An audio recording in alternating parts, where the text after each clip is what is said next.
پرانی حویلی کا راز۔ معاذ اور زنیرہ دو بہترین دوست تھے۔ وہ ہر طرح کے ایڈونچر کے لیے تیار رہتے تھے، لیکن شہر میں ایک ایسی جگہ تھی جہاں جانے سے بڑے بڑے بھی ڈرتے تھے: بھوت بنگلہ۔ معاذ نے کہا، یہ سب صرف کہانیاں ہیں زنیرہ، بھوت وغیرہ کچھ نہیں ہوتا۔ زنیرہ نے اپنی آنکھوں میں ایک چمک لاتے ہوئے جواب دیا، اگر تم سچ میں یہی سوچتے ہو تو آج رات وہاں چلتے ہیں، صرف 1 گھنٹہ۔ رات کے ٹھیک 12 بجے وہ حویلی کے زنگ آلودہ دروازے پر کھڑے تھے۔ زنیرہ نے دھیرے سے دروازہ دھکا دیا۔ کر کی ایک لمبی دردناک آواز آئی جو رات کی خاموشی کو چیر گئی۔ اندھیرا تھا اور ہوا میں پرانی دھول اور بند کمروں کی بو تھی۔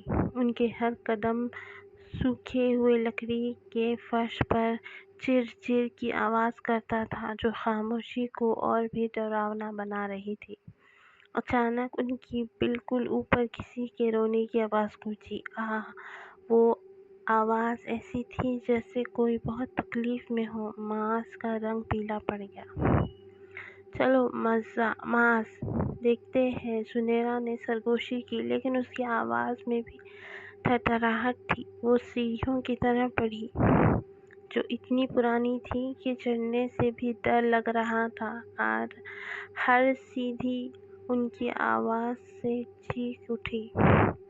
جب وہ اوپر پہنچے تو ایک کمرے سے ٹھنڈی ہوا کا جھونکا آیا۔ کمرے میں کوئی نہیں تھا، لیکن بیچ میں ایک پرانا ٹوٹا ہوا جھولا رکھا تھا۔ جھولا خود بخود دھیرے دھیرے ہل رہا تھا۔ کھٹ کھٹ کھٹ کی آواز آتی تھی۔ پھر جھولے کے بالکل سامنے انہوں نے ایک پرچھائی دیکھی۔ یہ لمبی تھی، پتلی تھی اور اس کی آنکھیں نہیں تھیں۔ یہ صرف ایک سایہ کا دھبا تھا جو ہوا میں تیر رہا تھا۔ زنیرہ نے ہمت کر کے لانٹین اوپر اٹھایا۔ روشنی اسے سائے پر پڑی اور اس میں سے ایک عورت کی شکل ابھری۔